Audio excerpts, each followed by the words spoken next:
Hi guys, welcome back to my channel and to another video. So for today's video I'm going to be doing a overview of the Drugstore foundations that I have been testing out. As you've seen on my channel, I have been uploading quite a few Drugstore foundation reviews. I have done 4 so far, so I thought I'd do kind of like an overall, my final thoughts on the foundation since I have been using them for a couple of weeks. And just to let you guys know what I think are good about them, what I think are bad about them, because they all have something that are pros and cons. Like any foundation, there's always something that is a little bit off. So if you want to see my thoughts and final review on these products and these foundations, then just keep on watching. So to start off with, I'm going to just talk through the Wet n Wild Photo Focus foundation. Now this was so good, I really enjoyed using it. The only problem I had, I'm going to start off with the pros actually. I don't want to start off on a bad note.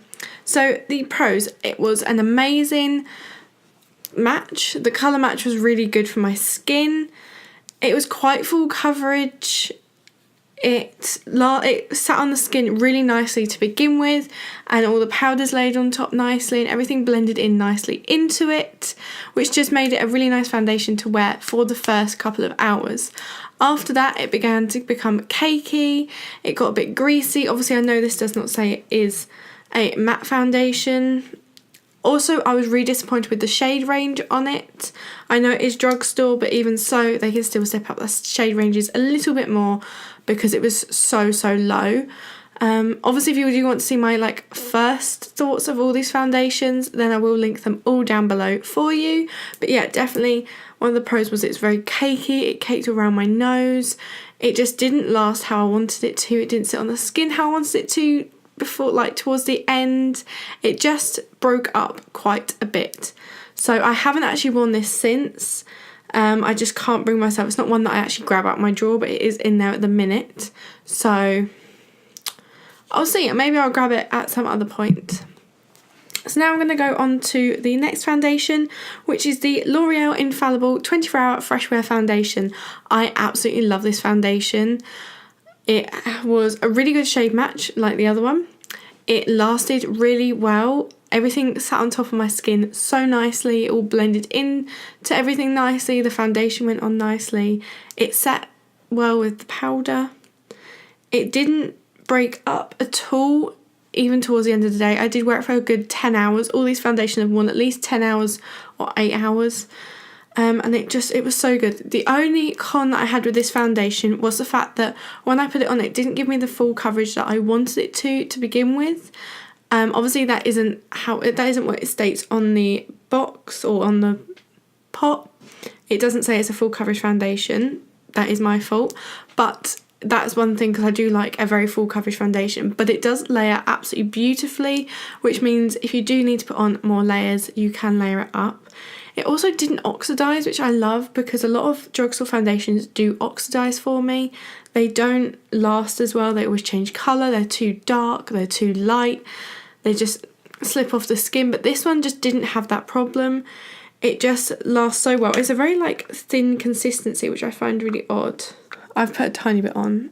It's got beautiful sort of coverage, gorgeous undertones, and the shade range is absolutely amazing. See, that's actually covered really nicely for a little pump. But obviously I like a very matte full coverage look, and I did have to layer this up, which I don't mind. I do that with some of my other, or most of my foundations. Even if they do claim to be full coverage, I still like to layer them up just to make sure I'm getting the most coverage I can get. But yeah, I have been reaching for this a lot. As you guys know, if you've watched some of my other videos, I do wear this as a starting base. If I'm going to work, I really want to wear a foundation, it will be this one, whereas the weekend is more for my expensive foundations. So yeah, this is a perfect foundation. This is £16. This one, I thought to say, is only about £6. So you're kind of weighing it up there. Spend an extra tenner and you get an amazing foundation. I definitely highly recommend this one. Now this one was a complete fail for me. I couldn't even wear it for 8 hours. I couldn't wear it at all. I couldn't even wear it for 10 minutes. And that is the NYX Can't Stop Won't Stop Full Coverage Foundation. This was so dry. It just clung to all the parts that I hate on my skin.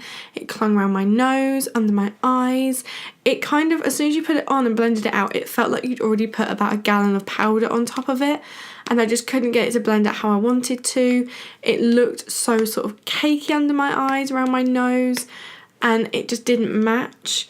The shade range in this was amazing, and it felt really nice when I did the swatch on the back of my hand, but as soon as I applied it to my face, any little dry patches it just sort of clung to, whereas most of my other foundations, if I do have like a little bit of dry patch, which I do try and exfoliate off, so I do exfoliate every morning, so I don't quite know where those dry patches have come from, but maybe I just didn't quite get, but usually my normal foundations don't cling. They just sort of leave like a veil on my face and they make me look completely flawless, which is what I love and what any foundation should do. It should not exaggerate the parts of your face that you do not like. It should sort of enhance the features that you want to enhance and just hide the features that you want to hide, as a foundation should do. The shade match was amazing. This was definitely the perfect shade for me. It wasn't too light or too dark, but that video was a complete fail. I think I filmed for about 15 minutes and I had to take it back off. I couldn't finish my video, and I just decided that this was not a foundation that I enjoyed using. Obviously I might give it a go again at some other point. Maybe I'll try and mix it with like a hydrating primer or something like that, just to see how that goes. But for the minute, this is definitely sort of going to the back of my drawer, and just I wouldn't recommend this if you have any parts of your skin that are dry. If you're oily, or combination maybe. I am oily, as you can tell my foundation is kind of looking a bit oily now, but if you have any dry patches on your skin, this is definitely going to cling to it. Now this is a very quick video. I just wanted to do like a quick overview, so if you didn't want to watch all the other videos, you could kind of watch this one and kind of get the gist of what everything was. So I'm now on the final foundation, and I have used this one before and I used to wear it all the time in school, and that is the Maybelline Superstay 24-Hour Full Coverage Foundation. I absolutely love this, and as I said in the video, it is definitely like a dupe for the Huda Beauty #Faux Filter Foundation. The colour match again was really good. It was a little bit light, but the shade range isn't amazing, so it was either this one or going a bit too dark. Obviously you could mix the two, but I just picked up one because money. So it was a little bit light, but that wasn't the foundation's fault. It was my fault for not colour matching properly, but it did last all day. It lasted so well and everything blended on top very nicely. Concealer blended in so nicely, it didn't pick up, it didn't have any gaps. It was just a full coverage foundation, and I keep reaching for this one. So this one and the L'Oreal Infallible 24-Hour Superstay, 24-Hour Fresh Wear Foundation. These two have definitely been my go-tos for like work days. So Monday to Friday, these are what I wear. They are slightly different in price. I believe this one's about £10 and this one's about £16. So you're looking at a little bit more. But this one is more dewy and this one is more matte. So it depends what kind of route you want to go on, whether you want a full coverage matte or a long-lasting dewy finish. That's completely up to you. This one has got the best shade range, and this one, it's got a good shade range, like from the shades that it has got, but there's not like a wide variety of shade ranges. So one of the cons, as I said, was it's too light and the shade range. It did go a little bit cakey around my nose, but I know if you were to properly like press powder in there, it wouldn't. Obviously with drugstore foundations, they haven't got all the ingredients that higher end foundations have got for like keeping it on your skin a little bit longer and a bit nicer. But obviously I do actually really like these foundations. I will definitely be reaching for these more, even on weekends. I'm wearing the NARS Longwear foundation today, and this one actually gives me a similar sort of coverage and also sits on the skin similarly to that. And this one is very much like the Huda Beauty and also a little bit like the Laura Mercier. It's just a little bit thinner. It's not as thick as the Laura Mercier one is, which I haven't actually used in so long. I've just been working through all my other foundations. really good foundations. Obviously, if you do want to try out these foundations, any of them, I'm not saying that you shouldn't, they just didn't work for me, and these were the reasons why. Okay guys, so I know that was a really quick video.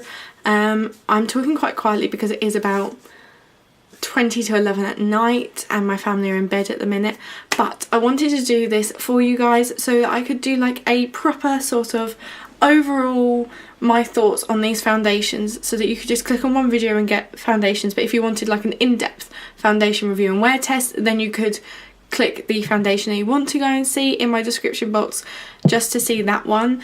But I thought this video would be good to give my final thoughts after a couple of weeks of wearing these. So I hope you enjoyed the video. Don't forget to give it a big thumbs up if you did, and let me know any other videos you want to see, any other products you want to see me try out. Don't forget to hit that subscribe button so you don't miss any of my videos. And we are aiming to get 100 subscribers by the end of the year, which I think is very possible, and I really thank you guys for all the support that you give me with subscribing to my channel and watching my videos. It means a lot, and I really love you guys. I wouldn't be able to do this without you. So yeah, I hope you have an amazing week, and I will see you on Sunday. Bye guys.